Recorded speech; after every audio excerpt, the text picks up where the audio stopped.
Good afternoon, peeps. How y'all doing this afternoon? Today is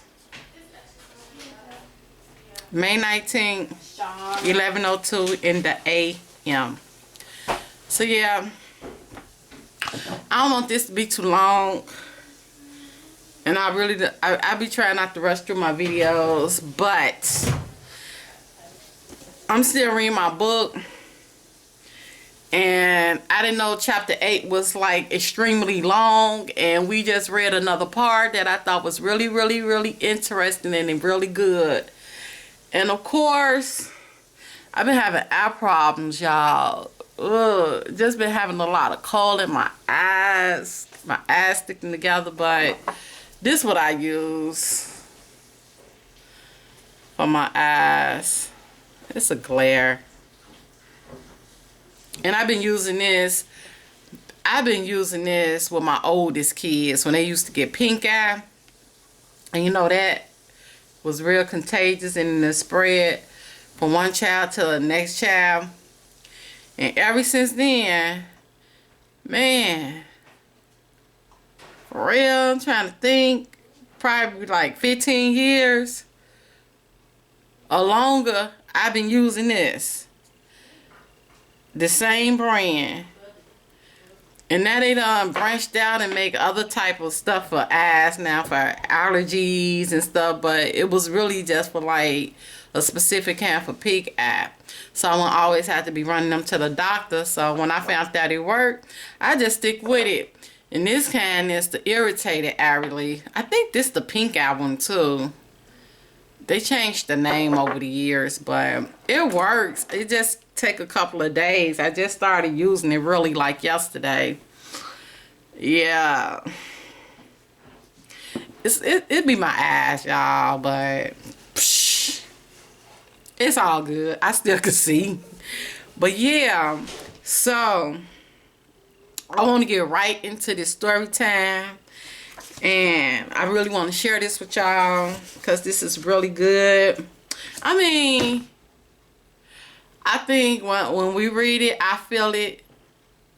And I think somebody else out there feel it too eventually. I don't know. I just like to share this. This is just like good food, y'all, for the soul. So yeah. And it's still in this same chapter, same subject. Resist evil influences and destructive behavior. I guess this is a long chapter because this is really like it. You know, this is the thing. Resist evil influences and destructive behavior, because all of us like have that as have it at some point in time in our life. And if you do still have it, or you having problems with it and you struggling with it, this is really helpful now for yourself, for real. So yeah, I wanted to read this part. It said, if you feel that you are losing the battle, like praying for yourself or adult children, I just say it in collectively, not just specifically adult children. If you have adult children who have been captured by evil influences and destructive behavior, and they keep relapsing back into it once they are set free, refuse to give up.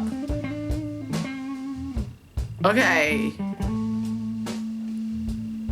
Refuse to give up and stop praying.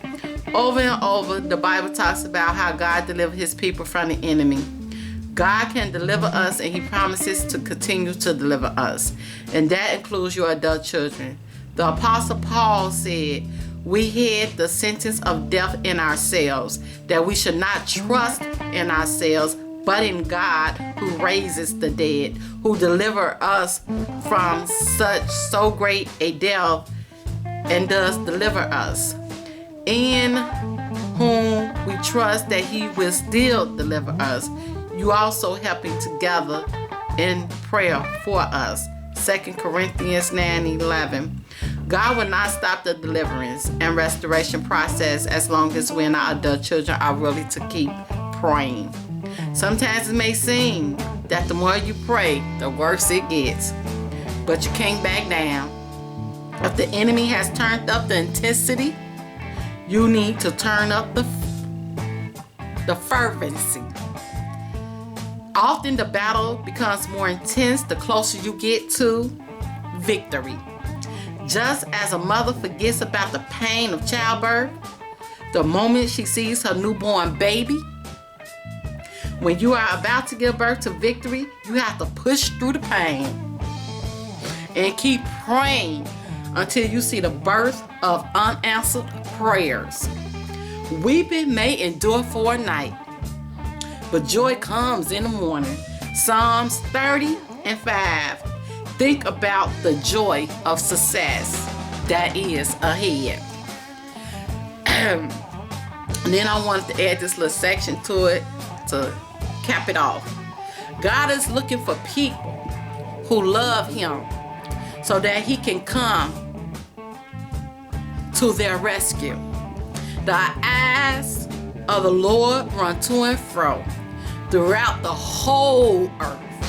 My hair, my son, majority, whole earth, to show Himself strong on behalf of those whose heart is loyal to Him. 2 Chronicles 16:9. Ask the Lord to show Himself strong on behalf of you and your children, adult children, today. So I just thought that was powerful, y'all. Man, normally the books that I do read are really good books. I really feel that I be spiritually led to read the books that I don't read. I just don't read anything. You know, I read the Bible all the time, but books, yeah, I have to be spiritually led to read a book. But yeah, I wanted to I think that's it. But we still in chapter 8. I think we're still in chapter 8. This was long. She said it was long, and we almost through. The next person gotta read is me.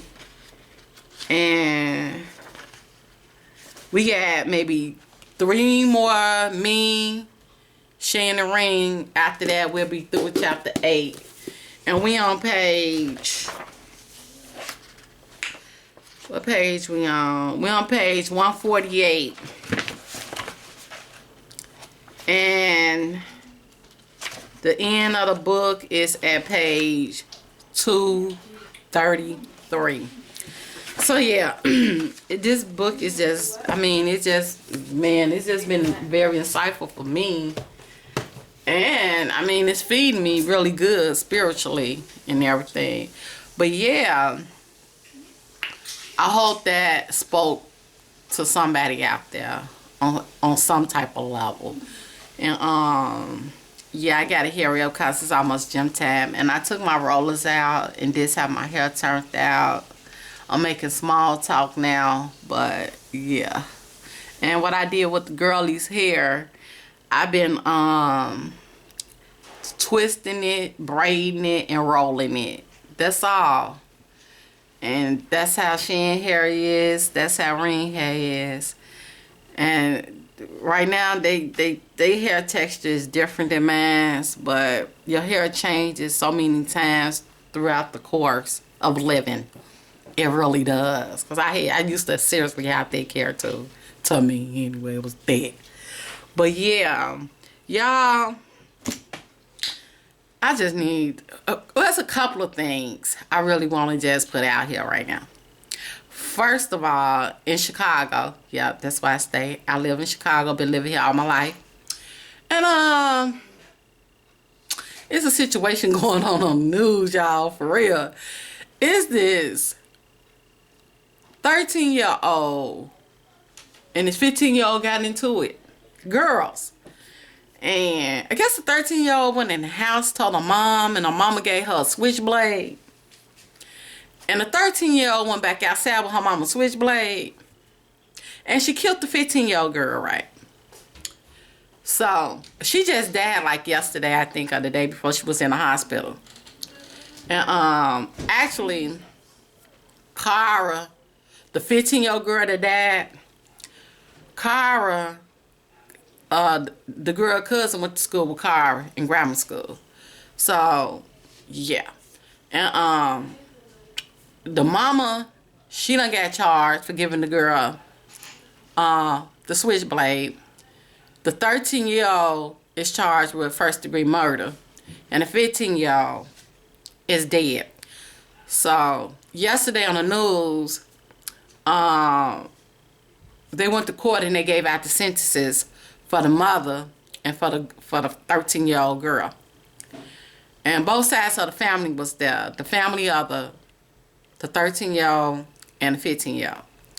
So while they outside the courtroom, they went outside after judgment had been set.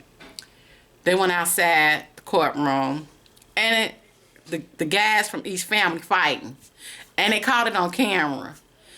But it's sad, and this is what this book is talking about on so many levels. Like, seriously, I got kids, and they becoming. I got preteen, teen, and young adults.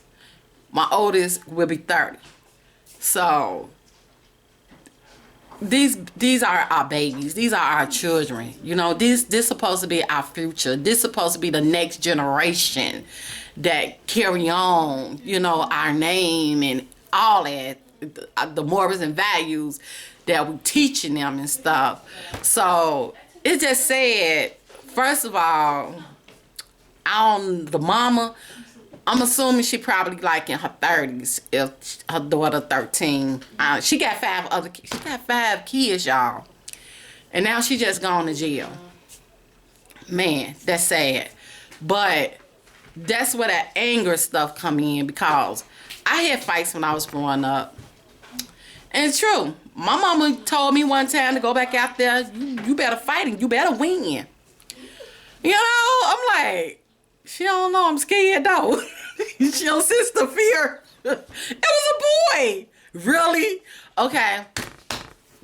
And so she didn't give me no knife though. I would have been too scared to use it anyway. But I'm like, what is wrong with us as a people? Why did you feel a need to give your daughter your switchblade to go fight a 15-year-old girl, your daughter 13? Why when she came to you, you didn't say, why you just didn't go out there and try to squash that, see what went down? I heard it's supposed to start it on social media over a dude. Me, I told the hubby, dude, who they were supposed to be fighting over, he'll be getting community service or something. See, my thing, you know, my thinking, you know, I ain't going down the rabbit hole, but I'm going somewhere. Because I'm like, first of all, you know how guys are. They talk to this female. I'm sure he probably maybe 15 himself, 16. I don't really know, though. I don't know. But he must was talking to her and her. So I'm like, he started all this, right? He don't get off scot-free. He need to think about his actions as well. For real. You can't, you know, females are already unstable. The Bible says that. We are the weaker vessel. We are unstable. You don't feed us these type of issues and think we fit to think logically about stuff, especially at 13 and 15 years old. You know, but the mama's supposed to step in. Well, obviously, something wasn't right with her anyway, for her to get her daughter, a 13-year-old, a switchblade. She needed the book. She needed a book. Maybe somebody should send her that book. She's an adult child. Shoot, cause what was you thinking? You had the opportunity. It's like God passed it off to her, like, I'm gonna give this to you. You the adult in this situation. What you gonna do? And you gave her daughter a switchblade. Wow. So yeah, the judge said that was despicable of her, which is true. And cause she should have squashed that. She should have went out there. She should have talked. She what's the problem? But I notice it's a lot happening because even here on the expressways, it's getting serious. This stuff didn't used to happen on expressways where people starting to just shoot people and kill people on the expressway. We do not know how to deal with our anger. It's like we get angry and just snap off. We don't think. We don't, we don't woosah. What's wrong with this generation? I'm like, it's sad. Because I'm like, that's a 13-year-old. At 13, man, I was just coming on my period. For real, TMI. But I was just having my period at 13. What did I know? Oh my God. At 15, I was a freshman. Oh my God. We ain't gonna even talk about my freshman year. Well, yeah, the end of my freshman year, I failed 3 classes. I mean, I thought I was free in high school. I'm like, oh, I got a whole world before me to explore in this high school. So I'm like, seriously, no. But that's 3 lives gone. Not even talking about the other kids she have. She got 4 other kids at that. And this is still being talked about. I'm sure it's on the news. I don't watch the news, but the hubby watch the news all day, every day. So when I go in the room, it's on, and then he comes and tell me what's happening. And I'm sure they talking about it now, though, but it's just sad, man. It's sad. That's why. Man, prayer is powerful. Start praying over your kids before they even start school. For real. Because, and then with social media, call me old school, call me old fashioned, call me whatever. But I don't think social media is for teenagers, like 12, 13, 14, 15, and all that type of age. I mean, I think it started off for more like college kids in the beginning, Facebook, MySpace, I don't know, but I'm thinking that's where it was like in that type of for that type of atmosphere. But now you got like all kind of age kids on everything, Twitter, everything. Man, no, they are not allowed to have no kind of Facebook or nothing. Today, I feel today responsible enough, and you watch your child, their level of maturity. And then you make decisions according to that, because some kids, could be 15 and not mature. Some could be 15 and mature. So it's a parent thing, it's a parent thing. It falls back on us as parents. This girl doing the most. It falls back on us as parents, to shepherd our flock. And God gonna hold us accountable for that. So we have to be careful what we allowing, what we feeding our children, And I remember one of my daughter, my second oldest, she was in this program, and it was a teacher over the program, but she was a Christian, and she even said, you have to watch these teachers, what they feeding your children. So I feel like this. We are our children's best teacher. It's not, we send them there to be taught, but basically what they teach them, you could teach them. And the teaching is just the basics.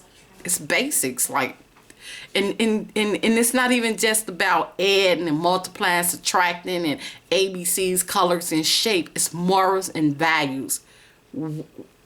It's going out the door. What are our morals and values in order to teach our children morals and values? And I'm real strong on that. I'm real strong about morals, and I'm real strong about values. And some of my morals and values come from my upbringing, but a lot of it come from the Bible. Yes. I had to get my life on track and line it up with God morals and his values. Because believe it or not, God has, he the one created morals. He the one created the values. You know, so I just had to talk about that because having kids of my own, it's sad to see so many children here in Chicago falling by the wayside. You know what I'm saying? Something just ain't right in the atmosphere. Something, and I don't think it's just in Chicago though. It just feel like this is global.